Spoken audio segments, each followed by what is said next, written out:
Hey there, it's Ben from the Threads podcast, Life Unfiltered. Things are a little bit crazy in our world, are they not? COVID-19 is wreaking havoc across the globe.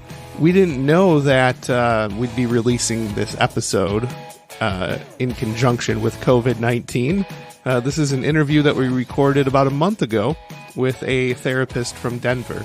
We decided to release it today because focusing on your mental health during challenging times like this is so important. Listen in as we talk to a licensed therapist, and hopefully this will inspire you to seek out telehealth, counseling, therapy, whatever that may look like for you. You can, of course, check out our sponsor, betterhelp.com/threads, and get 10% off your first month.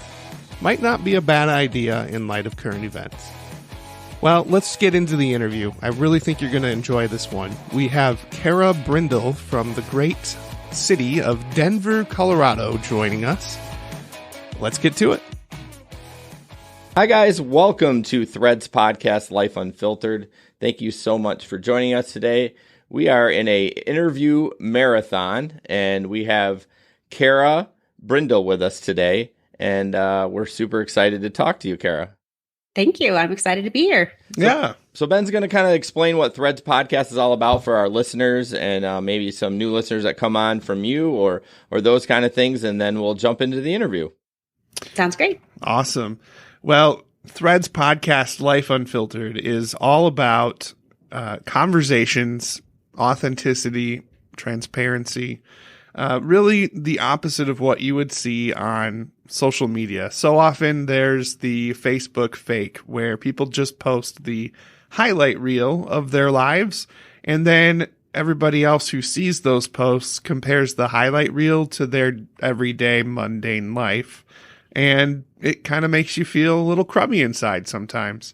So we want to be a space on the internet where people can go and hear raw, unfiltered, honest, authentic conversation, not only about the high points in life, but also acknowledging some of the valleys that we go through. So Threads is a place to do both. I guess one of the main themes that we have on our show is mental health. And so we're so excited to have a practicing therapist on the show with us this morning. So Khara, that's a little bit about Threads. Can you just give us your elevator speech? Who are you? What do you do? And, what's your story? Sure. I am a therapist here in Denver, Colorado, and I've been doing this for almost 10 years now.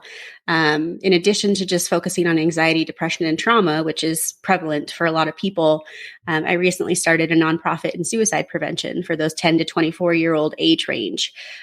So just kind of a jack of all trades, consider myself an entrepreneur and running 3 businesses, and Wow. Just trying to figure out how to make a difference. 3 businesses. So you've got the therapy. That's probably one of them. Yes, it's a group practice. So there's 7 of us doing EMDR trauma therapy mostly. And then here we go. So sounds like you guys know what's going on there. Well, Jason has been attempting, for lack of a better term. Oh, it's not a touchy subject, but it's legit. Like, we've been talking about it for like 2 months of how I keep, basically what it boils down to, and I don't mean to interrupt you, but I have to say it, is I'm a kind of a control freak. I had a lot of trauma in my childhood. So obviously I think a lot of people that don't have control when they're growing up and getting abused, once they get older, they're type A, I don't want to say freak. That makes me sound like a freak, but I like to be in control. And EMDR is, as you know, you're kind of releasing that control and just kind of letting your mind kind of do its thing. And so I really want to do it, but I'm hesitant. I tried it once or twice, and I was like, I feel like I'm giving the wrong answer. I'm like, thinking about that stuff with my therapist, and she's like, let's take a break. Let's reassess. So that's kind of I'm at with the MDR. I'm not surprised to hear you say that because I think, EMDR is kind of this hot new thing. I mean, it's not new, but it's coming up in client work where they're seeking it out and they're Googling it and they're trying to find therapists that are trained. And yet, working with diverse populations, I've definitely seen people who it didn't work well for. I wouldn't necessarily call them all control freaks, but I think, there's this element of safety. And sometimes if you're not completely comfortable with your therapist yet, this can become a problem because they're really the person with the life raft, right? If you're like feeling like you're drowning in the middle of a trauma, they're supposed to be able to pull you back out and kind of get you grounded again.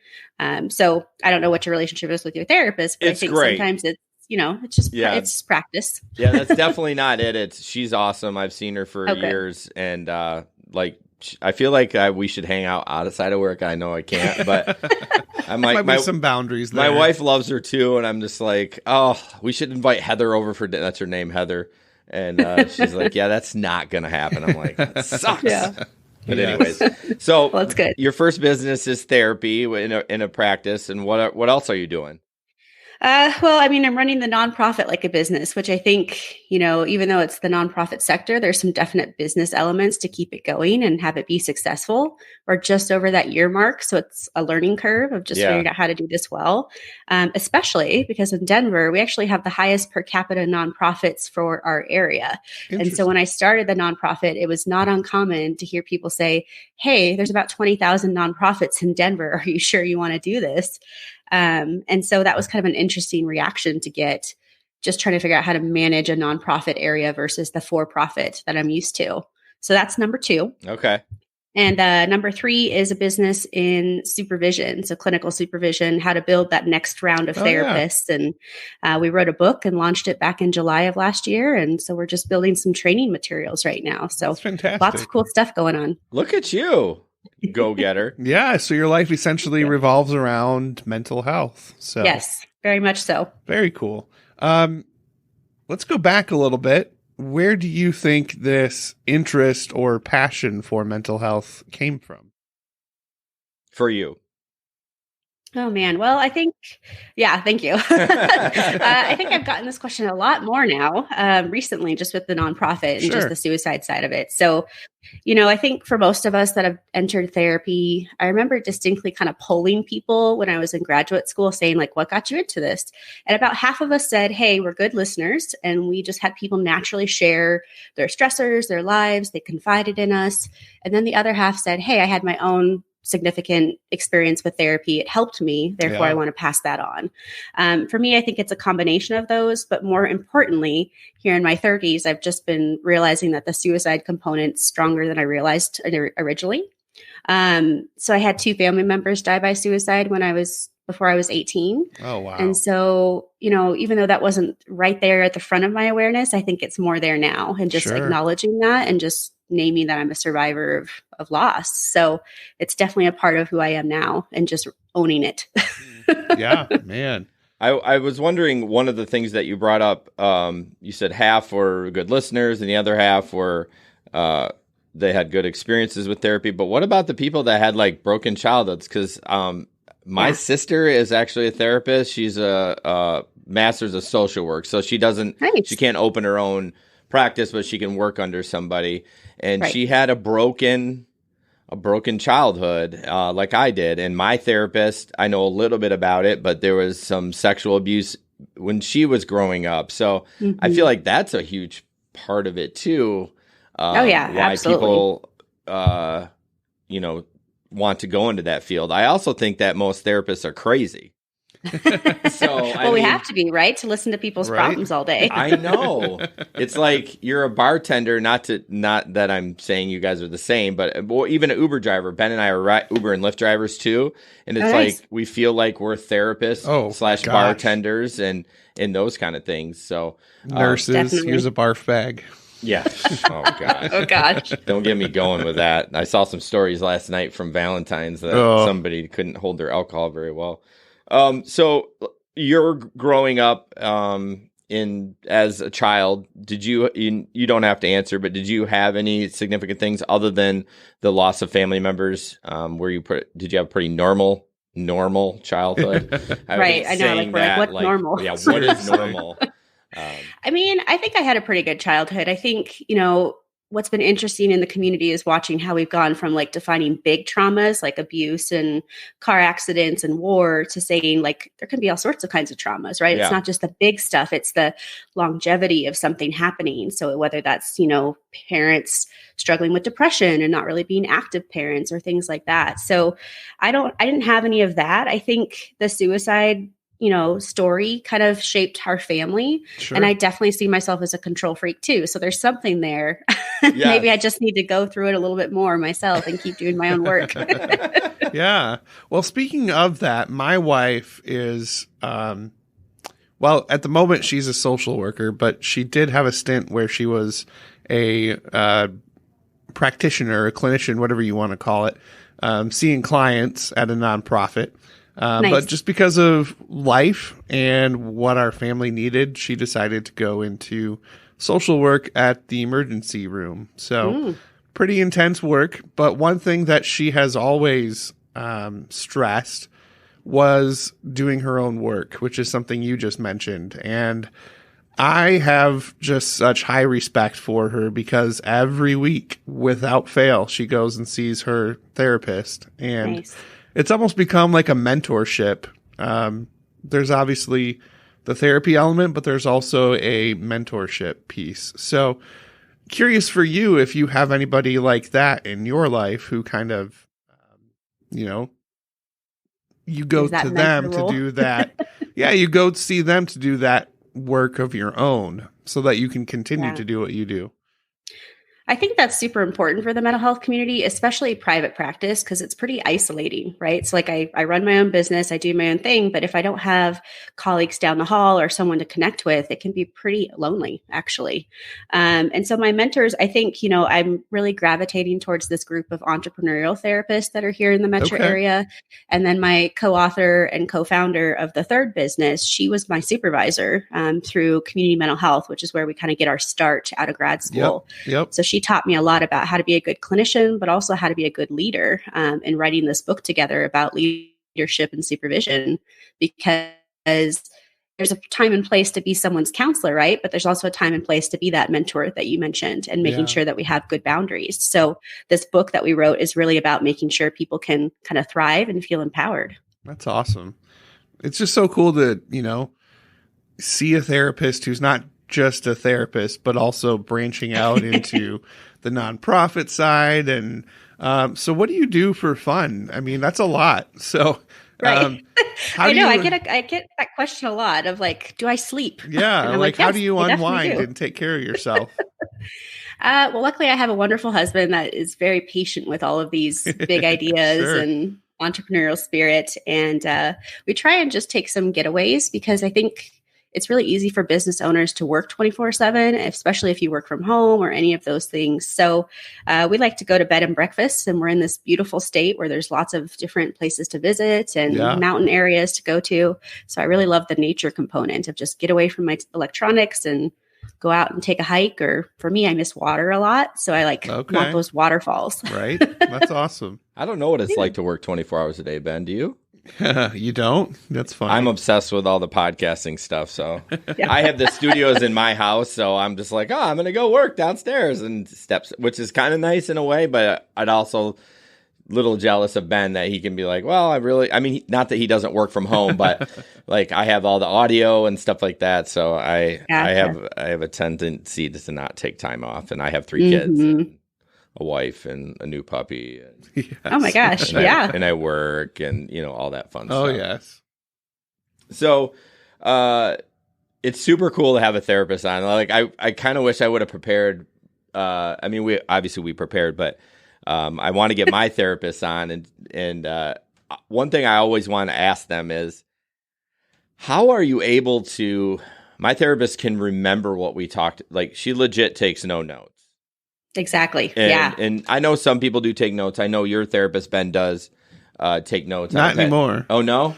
Because I don't know. I guess I communicated non-verbally that I wasn't okay with him taking notes. Oh, really? Mm-hmm. And he brought it up in the session. He's a very psychodynamic approach. So what we experience together becomes kind of a part of the therapy session. And so he brought up the fact, He's like, is it bothering you that I'm taking notes? And I said no, but apparently, Liar.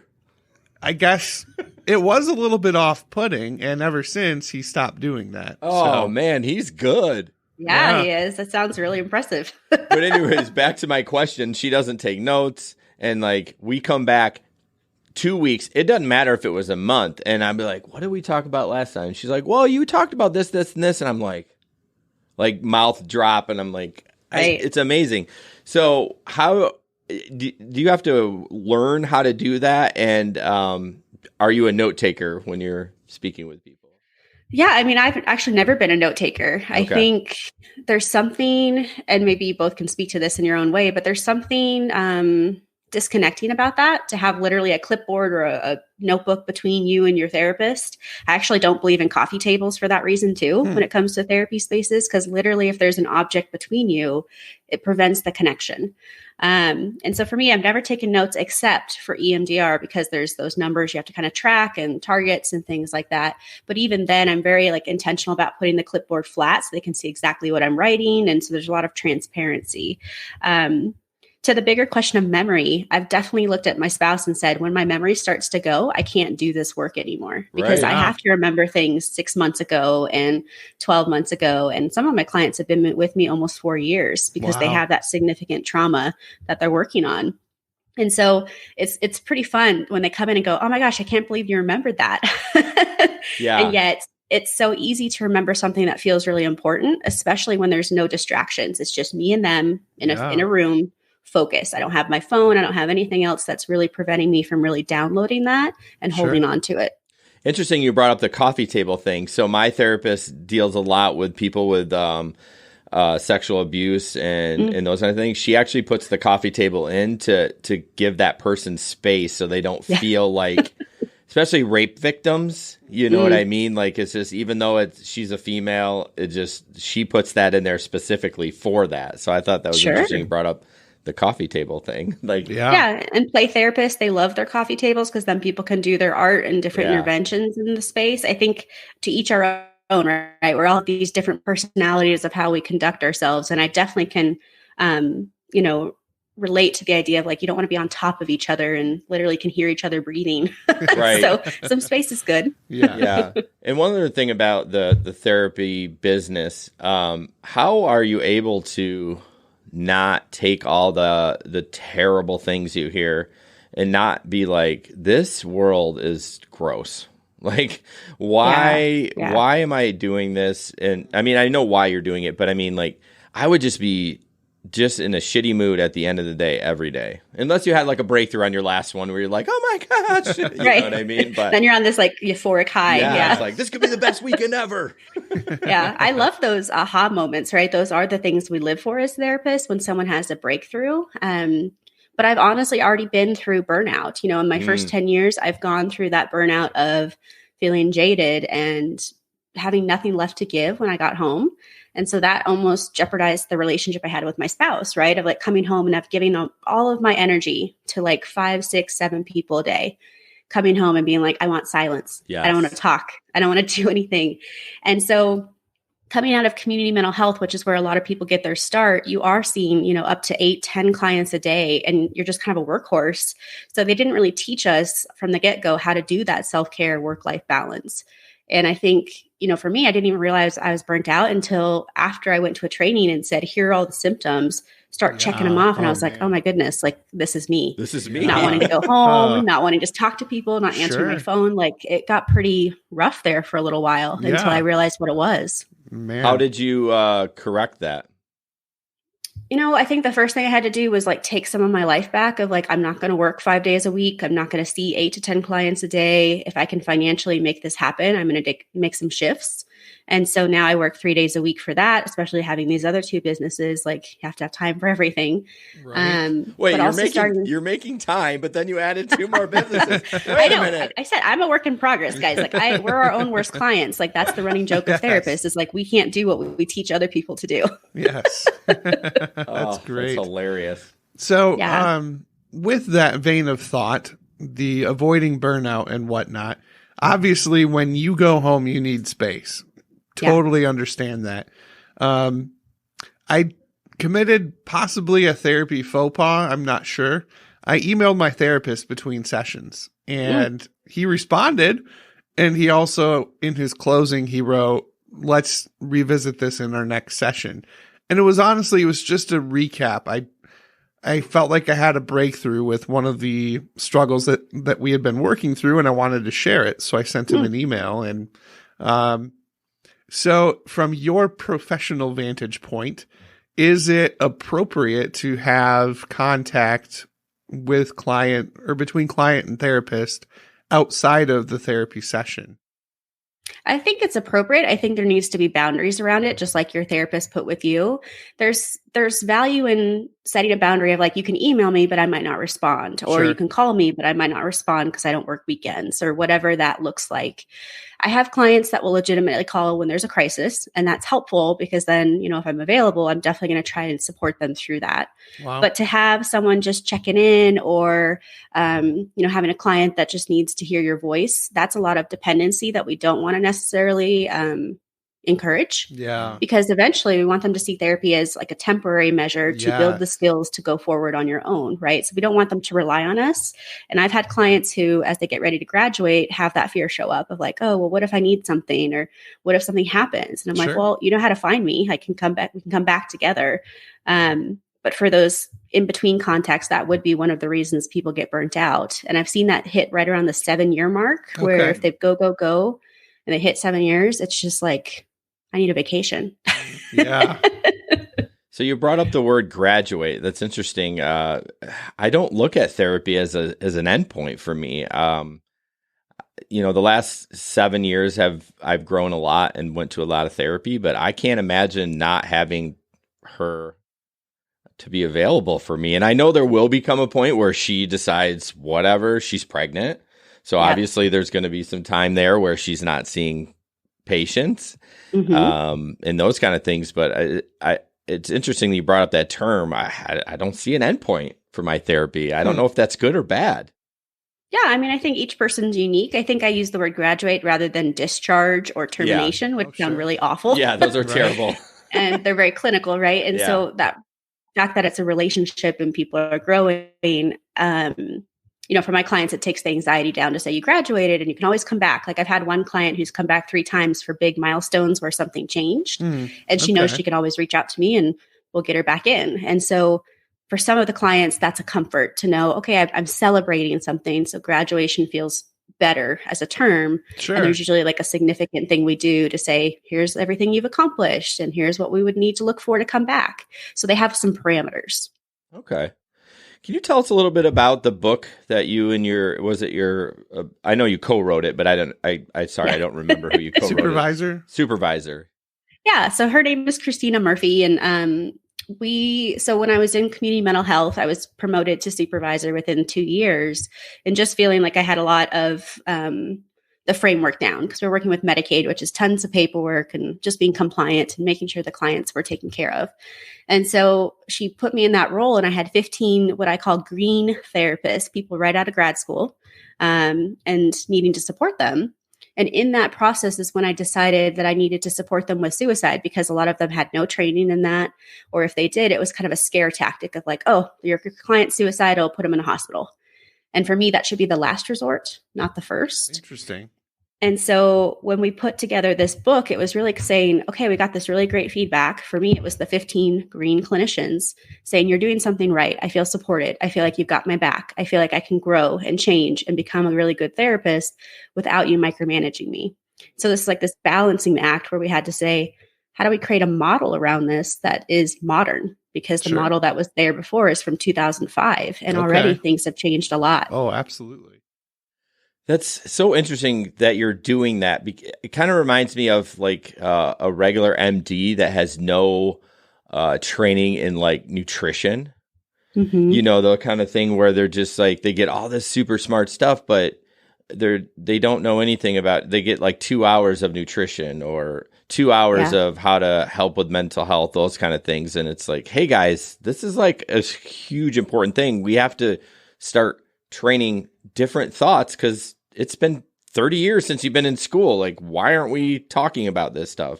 So I kind of like how you're kind of, hey, this is important. We need to start doing this for, the newbies that are, coming up the ranks. Mm-hmm. Thank you. I appreciate that. Ben, you got anything? Yeah, of course. I've always got something. He's like my go-to when I'm like, Jason's where do we go? Yeah. Yeah, Jason's the chatty, social one. I tend to be more the deep thinker and ask the hard-hitting questions. That's why we work together on the podcast. We're totally different. We don't like the same things. I'm intense. He's thoughtful. Yeah, so it works good. Complement each other. Yeah, we complement each other. We do, and then we also get into some crazy fights between episodes. We do. Drama. But we always work it out. So well, that's good. Yeah. So one question I have for you, coming from a community mental health background and working with clients who, without the state-funded support, probably wouldn't be able to receive mental health counseling. As you're aware, there's a lot of people in the gap where they don't have state-sponsored aid, but they don't have insurance to cover mental health. Yeah. So from your vantage point, I don't know if I'm looking for a solution, but maybe you could just talk to the struggle that it exists without the insurance component. Like, how can people get help if they don't have insurance? Right. And I think part of that, those 20,000 nonprofits here in the Denver metro area would be low cost or sliding scale services that would actually cover for the people who don't have insurance. I think this is a really big issue, right? Because I think there are plenty of people in the therapeutic world that think, I want to go private pay completely. And that's my success story. I've made it if I can get 20 clients a week at private pay, $120, $200 an hour. Yeah. I will never be that person. I will always work with insurance, even though insurance, the process itself is awful. Yes, you have to get the clients think that. Yeah, the therapists think that. And for me, I always will take Medicaid as long as I'm able because it does serve that population that's in transition, right? I have students on Medicaid that are in between getting off their parents' insurance and starting their life. I've got people with trauma that have so much going on that they need their medical and mental health needs covered. So the people in between, it is a huge frustration because they don't meet the criteria for Medicaid, which would really help them, but they also can't afford private insurance, $300 a month. So I've really valued the clinics and the different programs I'm seeing pop up that are covering that, where they're like, hey, pay what you can. If it's $1, great. If it's $5, great. If you can't pay this week, that's fine too. Wow. And then, of course, the university programs are always free, where they can say, come in. Yes, we're in training, but we're here to help you. Right. And so just trying to figure out how to narrow that gap so there's not so many people who are not served. That's great. Yeah, I have an experience, and it's currently ongoing with insurance. I'll just share my story, and you'll be able to sympathize with my therapist. So she was in a group with about 7 people, and she decided to go off on her own. Right. And all she did was just change her address, right? Like she's in a new building. Well, there's a company in Grand Rapids called Priority Health, and I think they're nationwide. I don't know, but at least in the Midwest they are. And they won't take her. Like, they're like, yeah, you're out. And so I went from paying a $30 copay to $108 each time I see her. And she's even hired a specialist, and they're like, yeah, we're not going to accept, you're not allowed, what is it, approved or whatever. And she's like, I legit have I just moved addresses. That's it. Nothing's changed or anything. And yeah, she lost about half her clients by switching over to, to do her own thing. And it's awful. Super frustrating. Like, I'm thankful that I can make room in my budget for that, because it's, it's $216 a month, which, right. I mean, that's a good chunk of change. I'm willing to pay it. But yeah, the insurance thing, she's just like, I don't understand it. Like, it's so frustrating, all the hoops you have to jump through. Absolutely. Honestly. Yeah. And then for the clients, the copays, like you're saying, we just hit the new year, right? 2020. So all of our insurance plans started over. So even educating people on deductibles and, paying out of pocket until it's met. And it's just really hard. We work with both private insurance and Medicaid, which is the whole different animal. Right. But overall, I do all the billing for the 7 of us. And so I'm the one fighting for all that. You need to hire somebody. Man. I keep hearing that too. And I'm like, well, there's my control freak showing up. It's like, I want to make sure my team gets paid. So I'm going to do this Sure. for now. Man. Yeah, I think the insurance is a necessary evil. I mean, not to get political, and Bernie Sanders wants healthcare for all, and this Obamacare was supposed to be so great, but then it's like, well, why am I paying? I'm paying all this money, like almost $400 a month for this insurance, and then you're not going to cover my therapist. I mean, that's complete crap. Like, sorry, I didn't mean to get on a tangent, but it's just, I mean, it's a couple $100. I definitely hear that a lot. Yeah, I mean, instead of $60 a month, it's this. I mean, yeah, it's money, but I mean, like, what about if someone that couldn't afford it? Like, let's say someone could barely make the copay, in priority, and she moves, and they're like, oh yeah, they would have to leave, and that's just a shame. It's heartbreaking. It really is. It shouldn't be this hard. No, it should not be this hard. So what's in the future for you as we kind of come to a close? Like, what are you looking forward to? How's the book selling? Those kind of things. I mean, now that we're fully into the book being out there, we're definitely going to continue to kind of push it. My goal is to get it into all of the graduate programs as part of the supervision curriculum that they need to have. And so if we can get in there and say, hey, this is the modern version, here's the research we put in behind it, because we did a study to verify, like, this isn't just a grand idea. It's like, it's got something to back it. And so to do the trainings that we're putting together this year is kind of the next step, eventually putting it online so people can access it from further away. But I also have another book idea that popped into my head at like 4 a.m. the other day. So just like woke up and was like, this thing that is a little less in the mental health sphere and more in that entrepreneurial spirit that we're talking about too. So, I'd like to be able to do all this. Something I didn't really get to mention, but part of that 15 team that I had was creating a suicide assessment app. And that's what the nonprofit houses now. Okay. And so it's streamlining that process of asking questions about what's going on. How did you get to this deep, dark place? What's happening to make this possible? And so one of our missions right now is to put it into every single school in the state of Colorado. And so we have a pilot study happening right now with that as well. So just looking to wrap up some of the studies so that we can go forward and streamline everything. Yeah, I got chills with you talking about that app and like getting into schools. I'm like, good. We got to get these kids early, like before they're my age, 43, and they're like on the struggle bus trying to maintain a normal life with people. Yeah. Right. So I'm super excited about Fair that. enough. Yeah. I'm super excited about that you're doing you. that app. Yeah, you'll have to send us some information on that as it kind of becomes more available. Yeah, that's one of those things that, I feel like cell phones, and especially with teenagers, they can create such a dark space. And so to have an app on their phone that they can open and get information about suicide or do an assessment, like, that's brilliant. So good on you. That's a fantastic idea.